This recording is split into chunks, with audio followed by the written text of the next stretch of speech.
Di samping kanan itu seperti kayak ada yang lewat gitu ya. Tapi ya saya di Candi Putri itu ada perempuan ya, tapi perempuannya itu ya sekitar masih muda tuh ya, perempuan agak gemuk itu. Dia mengalami kesurupan. Dingkluk gini ya, lihat jalur dingkluk gini apa. Pada saat lihat jalur gini mereka sudah tidak ada. Dan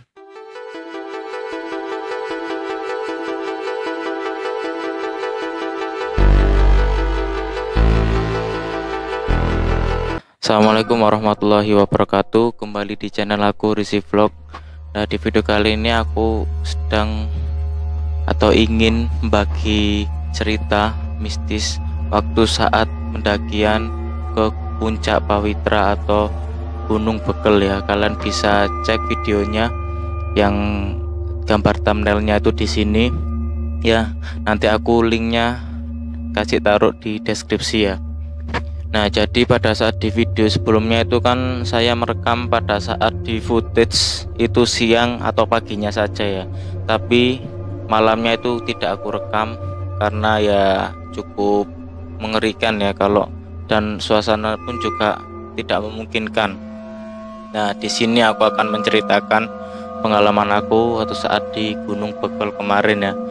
Saya berangkat itu pokoknya pada saat di tanggal 16 dan 17 Agustus 2020. Nah, suatu hari itu kan ada acara pendakian bersama-sama di Gunung Bekel. Jadi di Gunung Bekel ini, kalian yang belum tahu, di Gunung Bekel ini lereng dari Gunung Puncak Penanggungan atau yang biasa disebut Puncak Pawitra ya. Jadi di Gunung Bekel ini ada di bawahnya sedikit Gunung Penanggungan. Terus pada saat itu kan sedang bikin acara ya. Ada salah satu temannya teman saya itu bikin acara bareng-bareng untuk mendaki ke Gunung Bekel via Jolotundo. Nah, pada saat waktu itu teman saya juga mengajak saya. Nah, pada saat waktu itu ya saya ingin sekali, sudah lama tidak mendaki gitu ya. Dan momennya itu juga pas pada saat di 17 Agustus. Nah, pada saat di 17 Agustus itu, ini teman saya ini yang bernama Aldi. Nah, Aldi ini teman kuliah saya. Terus setelah itu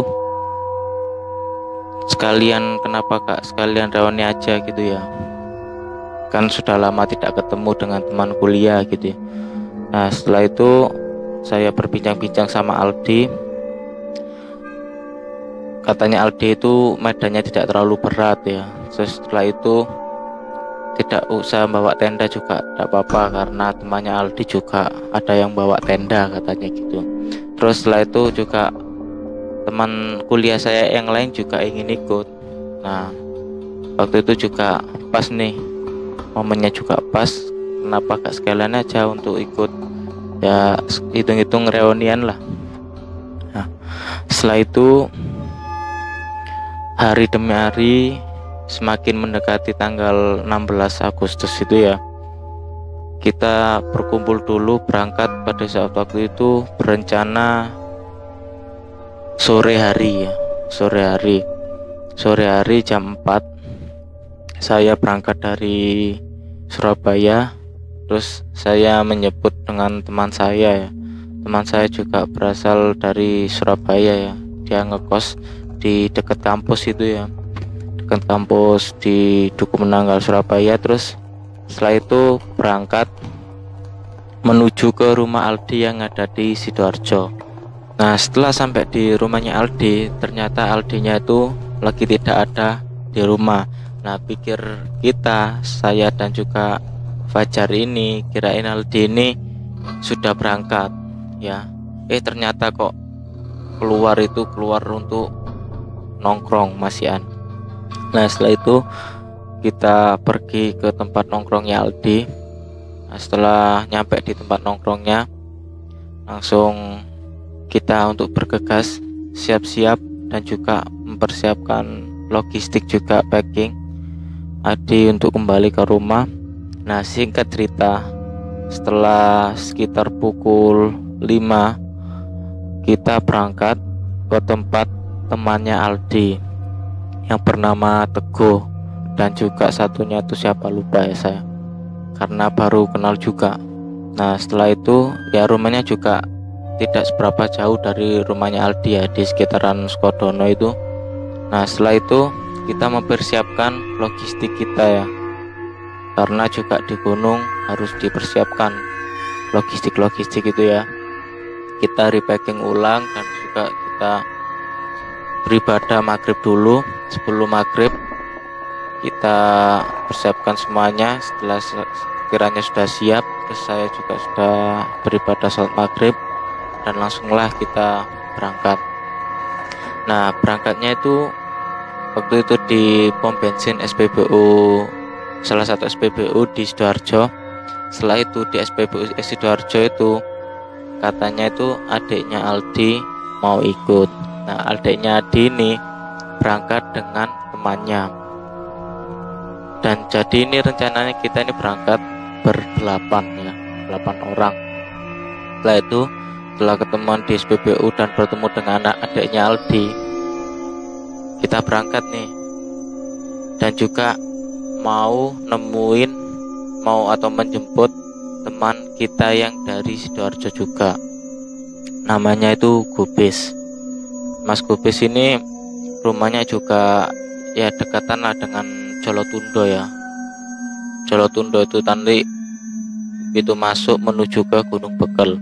Nah, setelah sudah selesai nyampe di rumahnya atau desanya Mas Gubis ini, setelah itu kita berangkat nih bareng-bareng. Kita berangkat bareng-bareng ke lokasi yang berada di Jolotundo, Mojokerto ini ya. Setelah itu singkat cerita kita sampai di sana itu sekitar habis isya ya, jam 7 lebih ya pokoknya. Setelah itu kita beribadah dulu, kita briefing, terus kita juga ngurus simaksi ya, daftaran. Dan juga di sana itu banyak sekali karena momennya itu 17 Agustus ya. Jadi kalau 17 Agustus itu di gunung itu pasti banyak yang mendaki atau muncak.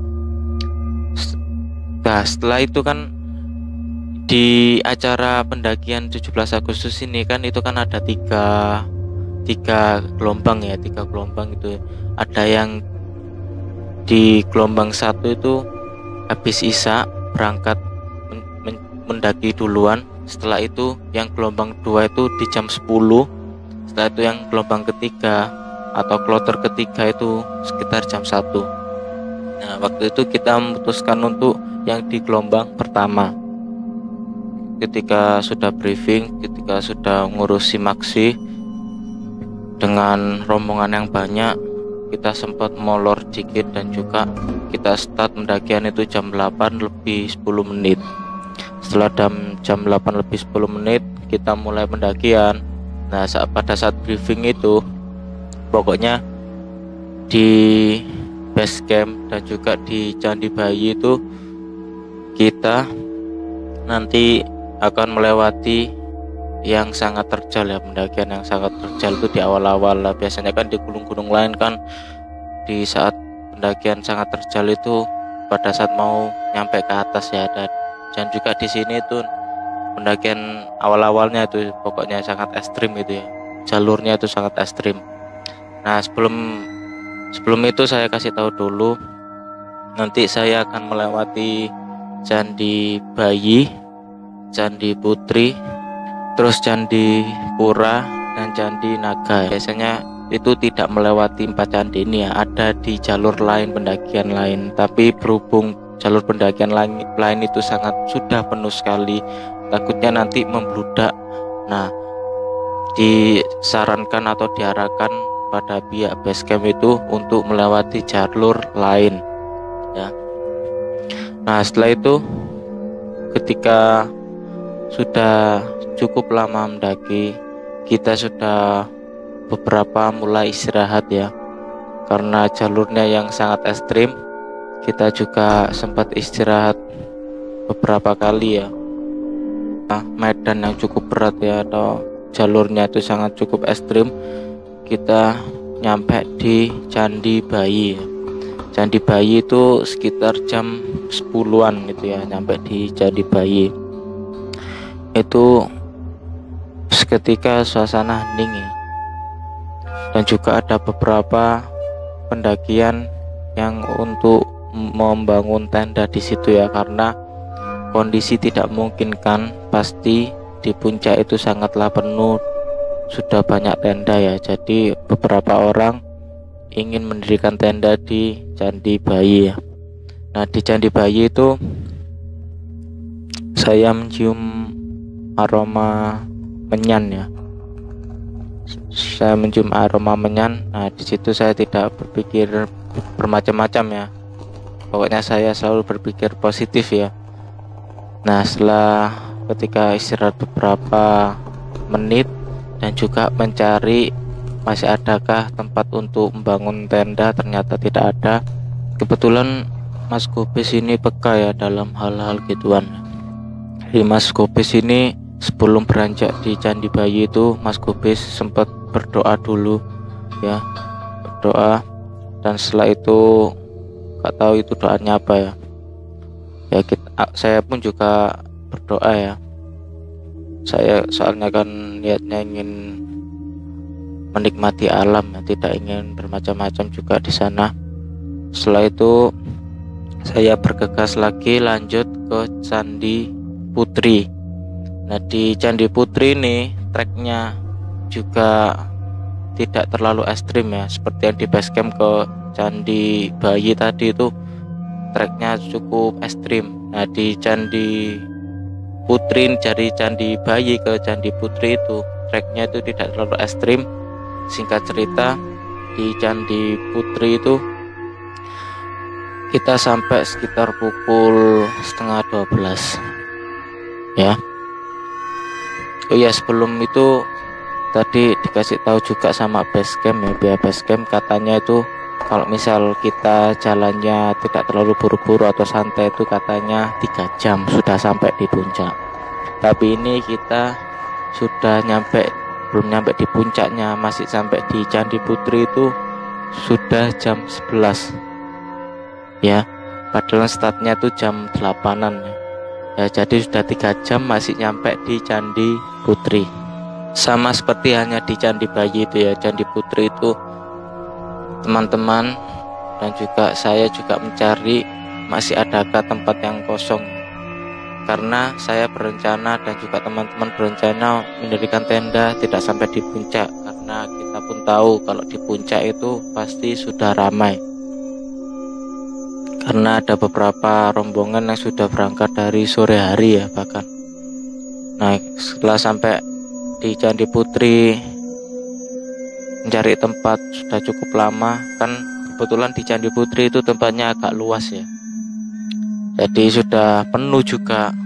Otomatis mau tidak mau juga kita bergegas lagi mencari tempat untuk mendirikan tenda di Candi Pura. Sebelum nyampe di Candi Pura, aku berserta teman-teman itu berhenti di samping jalur trek ya. Tapi pada saat waktu itu kan saya membawa headlamp ya. Headlamp itu lampu yang ditempelkan di kepala itu. Terus saya juga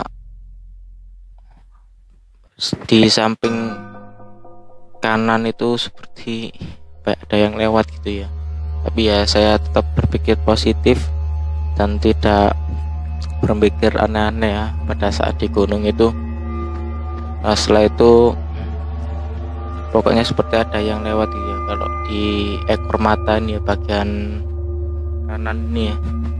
Nah, setelah itu saya juga sudah tidak mau pikir panjang-panjang, masih berpikir positif dan juga saya sempat berdoa juga. Nah, setelah itu kita melanjutkan perjalanan. Pada saat waktu itu perjalanan juga banyak bonusnya, jadi banyak bonusnya itu jalanannya pun landai ya tidak terlalu naik gitu ya. Nah setelah itu kita istirahat lagi, karena ada salah satu teman dari kami itu yang sudah mengeluh kecapean ya juga ya, karena mungkin pendakian pertama ya. Mengeluh kecapean, istirahat lagi ya. Sebelumnya juga di Candi Bayi, sebelum nyampe di Candi Bayi juga gitu, banyak istirahatnya ya. Istirahat lagi, setelah itu lanjut ya. Nah persediaan air kita itu juga sudah mulai menipis ya, belum juga buat hari esoknya itu ya. Paginya itu kan otomatis kita menyiapkan sarapan ya, dan juga membuat kopi kan juga pakai air ya. Nah setelah menuju di Candi Pura, jam menunjukkan sekitar pukul 12:30. Pada saat waktu itu ya kita mencari tempat ya untuk mendirikan tenda ya, berharap dapat tempat juga ya. Setelah mencari sudah setengah jam dan tidak mendapatkan tempat untuk mendirikan tenda, akhirnya saya dan juga berserta teman-teman melanjutkan perjalanan. Nah sesudah melanjutkan perjalanan ini, pas pada saat waktu istirahat, nah saya lihat ke atas itu ada hitam-hitam.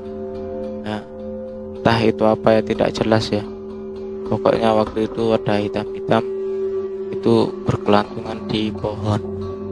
Entah itu apa. Itu sangat jelas sekali. Nah, saya pun juga tidak tetap berpikir positif ya di gunung. Pada saat saya lihat di atas itu, teman saya pun juga melihat. Kirain saya aja yang lihat, ternyata teman saya yang juga lihat.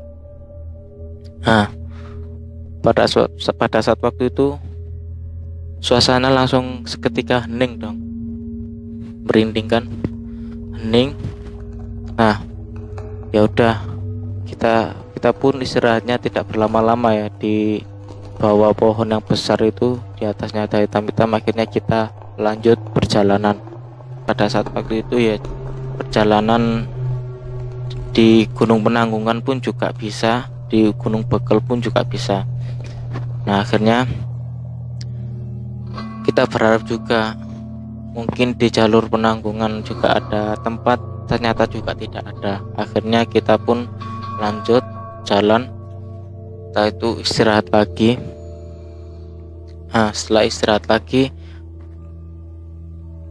pada saat saya kan ada teman-teman juga yang ingin mengabadikan momen ya. Pada saat waktu itu view-nya sangat keren sekali ya, terlihat dengan lampu kota-kota yang ada di bawah itu pada saat waktu itu juga cukup tinggi ya, sudah hampir mau nyampe di puncak.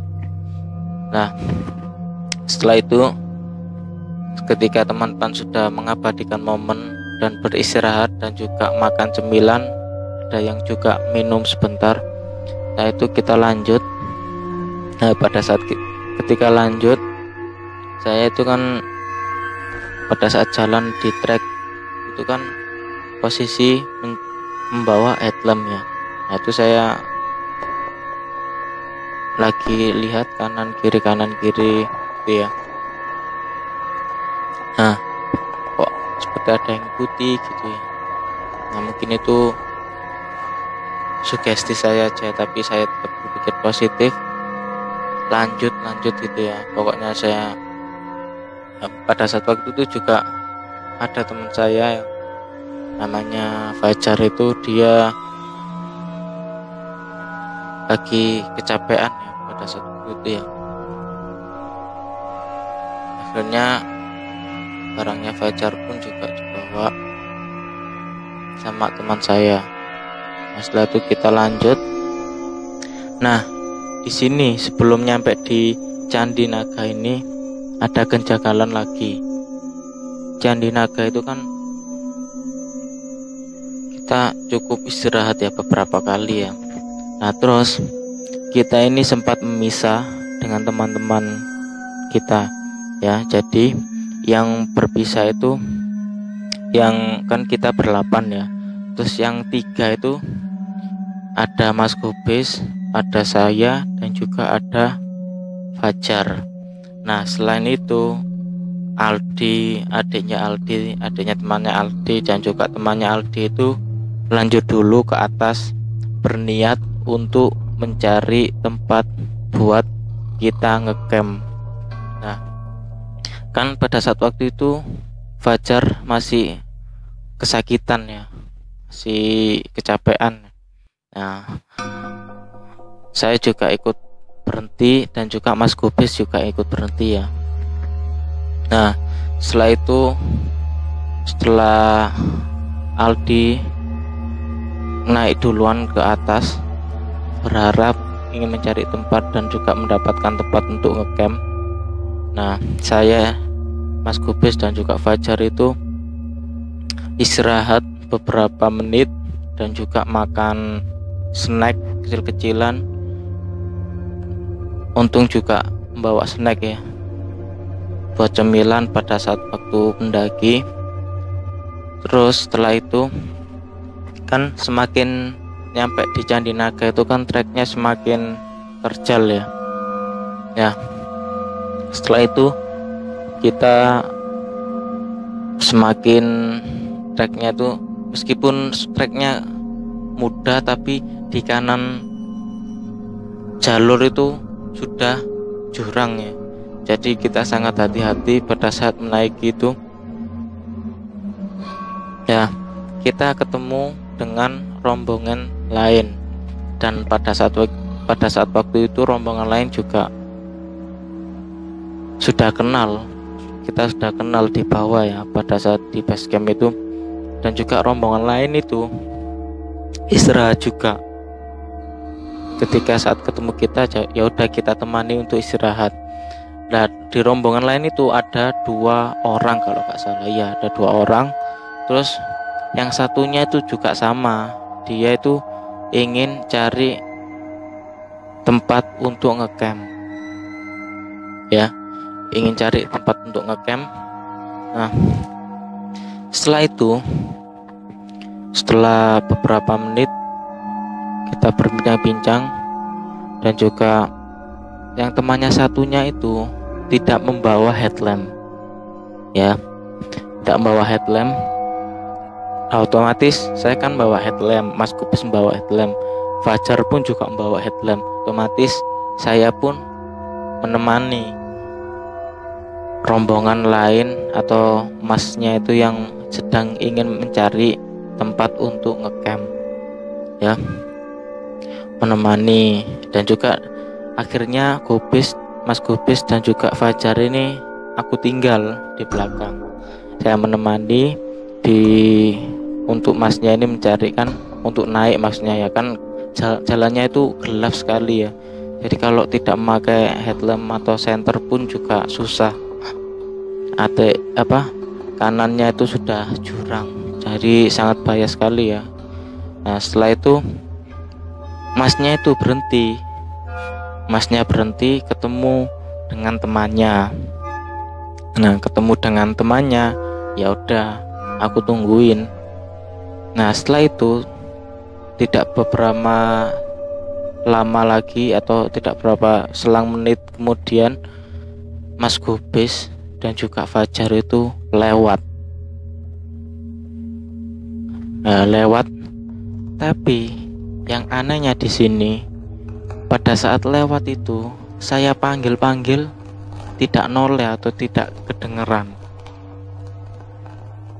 Entah itu beneran atau enggak ya, tapi saya tetap berpikir positif di situ ya. Mungkin Fajar dan juga Mas Gobes lagi kelelahan ya, jadi wajar kalau misal tidak mendengarkan panggilan dari aku.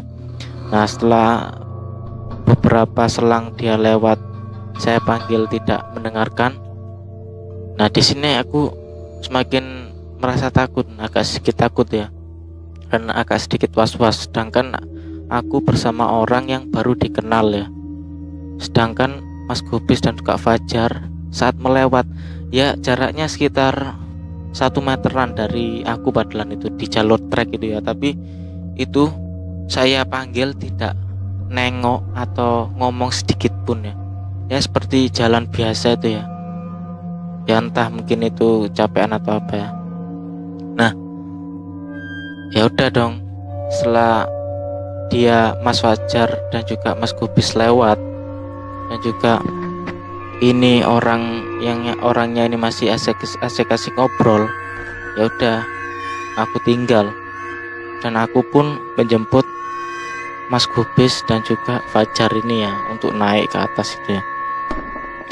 Nah, setelah berhasil aku kejar, ternyata dia sudah nyampe di atas, sudah hampir menemui Aldi dan juga teman-temannya tadi ya. Padahal pada saat jaraknya posisi aku mengejar dia itu, dianya itu masih belum jauh. Ketika saat kan posisi mendaki kan ketika wajah ketemu lutut ini ya, jadi posisi saya tuh lihat jalur terus dingkluk gini ya, lihat jalur dingkluk gini apa. Pada saat lihat jalur gini mereka sudah tidak ada, dan otomatis saya semakin agak sedikit takut ya. Akhirnya saya berusaha untuk mendaki. Akhirnya saya terdengar suara dari Aldi. Nah, untungnya di situ saya agak sedikit lega ya, mendengar suara dari Aldi. Singkat cerita, pada saat waktu tenda sudah jadi dan juga nyampe di posisi itu sekitar pukul 2 lebih. Bayangkan ya. Jadi dari base camp jam 8 itu nyampe di hampir puncaknya itu sekitar jam 2 ya. Nah, tapi estimasi dari pihak base camp tadi itu katanya 3 jam ya. Mungkin ya masih di situ yang aku juga masih berpikir positif ya, mungkin banyak istirahatnya tadi. Dan juga oh ya, sampai sempat lupa, di Candi Putri itu ada perempuan ya, tapi perempuannya itu ya sekitar masih muda tuh ya, perempuan agak gemuk. Itu dia mengalami kesurupan. Nah, kesurupannya itu katanya itu dia tidak izin kepada orang tua. Nah, di sini ada yang hikmah bisa kita ambil ya, bahwasanya kita mau pergi kemanapun itu harus selalu izin kepada orang tua ya. Nah, sontak suasana di Candi Putri itu tadinya yang biasa-biasa aja langsung pada panik semua kan, ada yang mengalami kesurupan tadi. Oke, kita lanjut saja ke yang mendirikan tenda tadi. Setelah sudah mau sampai di puncak itu ya, dekatnya puncak, kita sudah mendirikan tenda. Nah, ketika kita sudah mendirikan tenda, ternyata di sini ada yang mengalami hipotermia, yaitu adalah adiknya Aldi sendiri ya.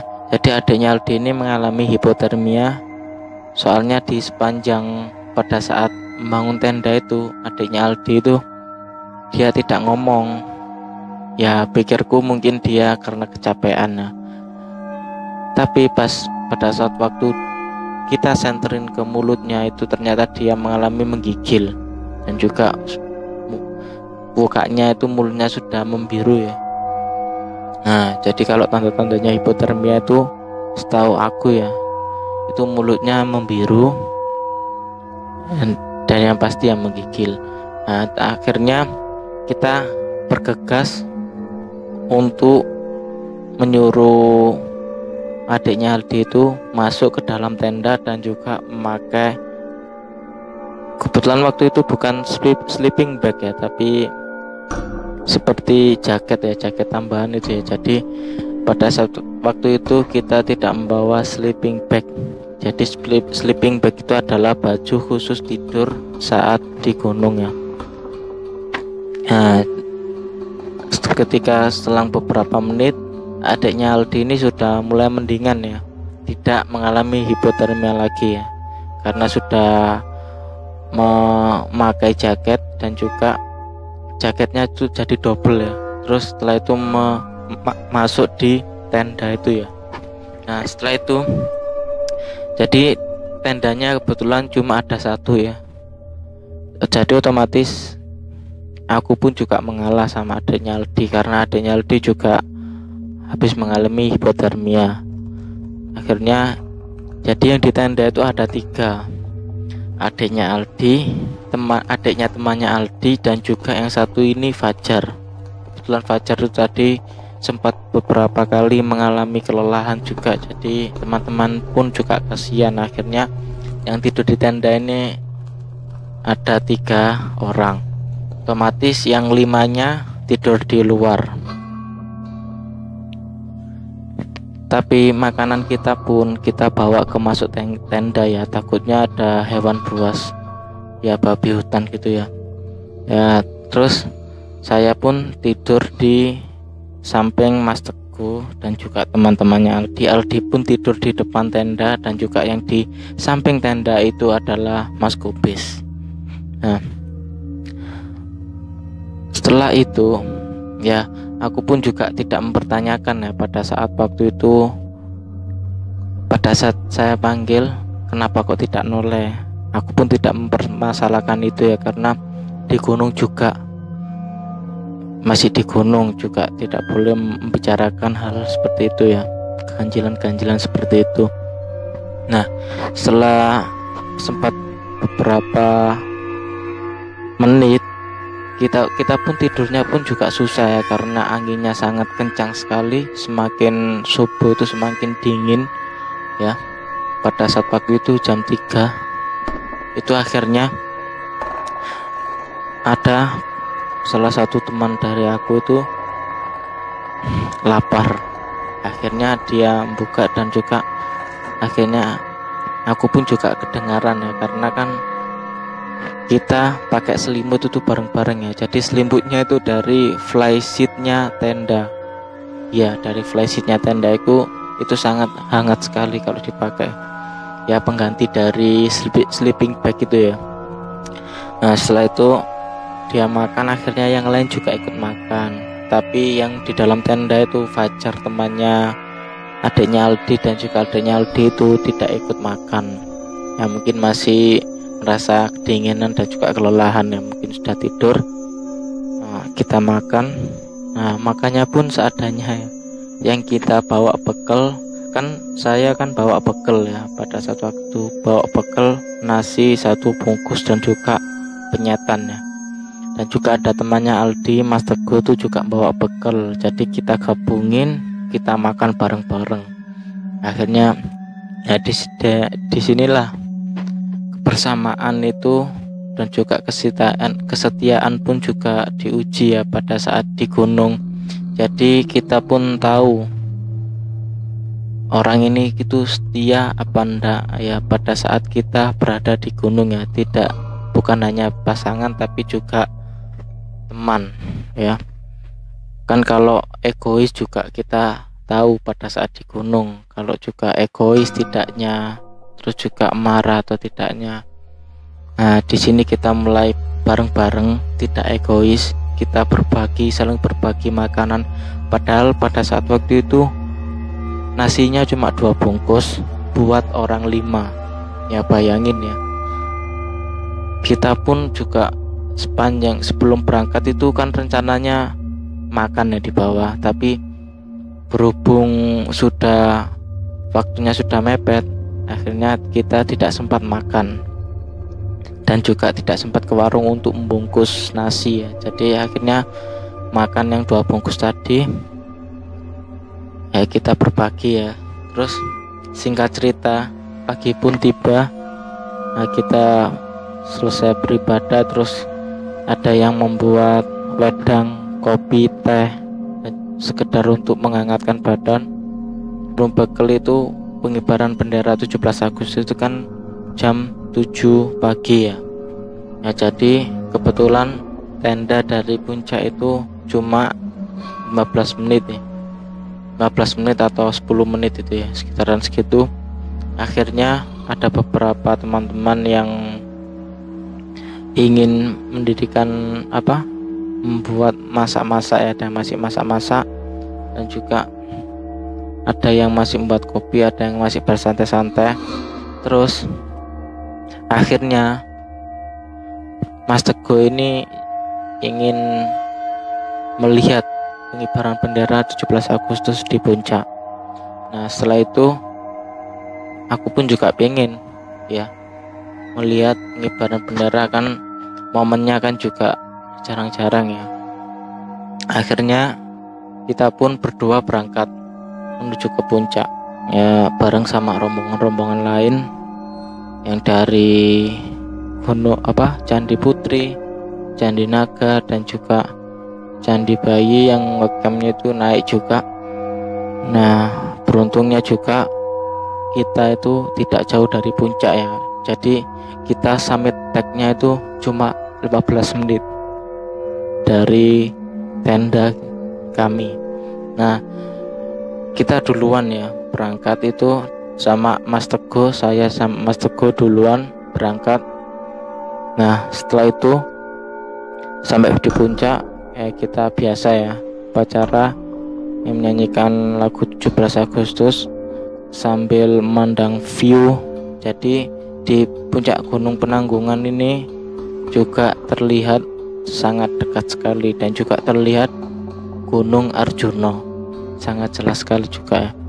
Nah, setelah itu ketika sudah upacara sudah selesai, kita pun berfoto-foto ya. Saya pun juga masih sama dengan Mas Teguh. Nah, di sini Mas Teguh itu kebetulan memegang bendera, dan saya pun juga memegang bendera. Jadi benderanya yang ada di video sebelumnya itu ya, kalian bisa lihat dulu, itu benderanya itu panjang. Jadi otomatis orangnya itu megangi banyak ya. Nah, otomatis Teguh itu pegang di depan, saya di belakang. Oke, saya pisah dengan Mas Teguh di sini ya.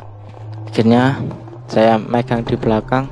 Saya megang di belakang itu juga sambil mendokumentasikan video ya. Terus juga sambil sama ketemu dengan rombongan-rombongan lain juga. Nah, setelah itu, setelah benderanya sudah sampai, acaranya sudah selesai, nah saya mencari Mas Teguh. Mas Teguhnya tidak ada. Entah Mas Teguhnya sudah kembali atau masih berfoto-foto dengan rombongan-rombongan lain, saya pun tidak tahu ya. Ya, saya pun memanfaatkan waktunya juga berfoto-foto juga dengan rombongan lain ya, sambil berfoto juga sendiri sambil memegang bendera itu. Nah, setelah beberapa menit, kan posisi di puncak itu kan sudah terik, mataharinya sudah panas ya. Ya, sekitar pukul setengah 9 gitu ya, setengah 9. Ketika upacara sudah selesai, saya cari-cari Mas Teguh juga tidak ada. Akhirnya pun saya berinisiatif untuk turun dahulu. Nah, jadi saya itu posisi sendirian.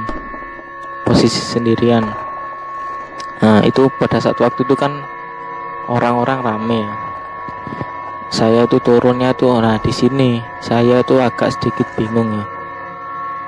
Kan saya kan turunnya itu pokoknya itu yang saya jadi patokan itu ya, ada pohon-pohon yang tanpa, kalau ada pohon yang tanpa daun itu ya, cuma cabang-cabang pohon itu ya, itu kan saya jadi patokan. Nah, Di sini yang anehnya, saya pada saat mau turun itu tidak ada yang masih jadi bingung tuh ya. Padahal pohonnya tuh kok bercabang-cabangnya itu di sebelah sana ya, tapi kok tiba-tiba di sebelah sini gitu. Entah itu saya bingung atau apa ya, gak tahu ya. Akhirnya saya tuh sempat menanyakan seseorang yang ada di puncak itu ya, Mas, ini turunnya tuh lewat sebelah mana ya, saya lupa gitu. Akhirnya dikasih tahu sama masnya, oh ini ada banyak mas turunnya, bisa sebelah sana, dan juga sebelah sana. Nah, aduh, ini karena kan otomatis saya juga semakin bingung karena turunnya itu juga jalur turunnya itu ada 3. Nah, oke, saya puterin dulu daripada nanti salah jalur ya. Saya puterin dulu. Kebetulan di Gunung Bekel itu puncaknya sangat luas sekali. Jadi saya itu muter ya, ngecek jalurnya ini sudah bener apa enggak, itu ngeceknya itu sampai muter-muter 2 kali atau 3 kali itu ya. Sampai saya capek, posisi saya tidak membawa minum. Nah, topi saya pun juga entah itu terbang atau ketinggalan ya. Saya sudah tidak. Nah, saya cuma membawa HP dan juga alat untuk vlog saya itu ya. Saya mengitari puncak itu akhirnya tidak ketemu, dan akhirnya saya tanya lagi, Mas, jalur pendakian di mana ya? Kalau misal mau turun, oh coba ke sana mas. Nah, akhirnya saya ke sana, tapi kok saya ragu gitu. Saya ragu, wah ini bener apa enggak jalur turun ini. Kok saya naiknya perasaan bukan lewat sini tadi. Akhirnya saya agak sedikit tenang ya. Di sini kalau misal kalian merasa bingung, kalian jangan panik dulu ya. Kalian coba untuk tenang. Saya ingin tenang, terus akhirnya saya lihat orang-orang sekitar itu turunnya tuh lewat mana ya. Akhirnya ada orang juga, beberapa orang rombongan ingin turun dan juga ada beberapa rombongan yang mau naik, itu terlihat. Oh, akhirnya lewat jalur situ. Akhirnya saya ikuti, ada rombongan yang mau turun, dan akhirnya benar, alhamdulillahnya saya di jalur yang benar dan ketemu dengan teman-teman yang ada di base camp itu ya, yang ada di base camp dan juga rombongan saya juga. Dan kita kembali ke rumah dengan selamat. Oke teman-teman, jadi gimana ceritanya tadi? Semoga ada hikmah yang bisa kita ambil bersama-sama. Dan sampai ketemu di cerita-cerita horor selanjutnya. Bye.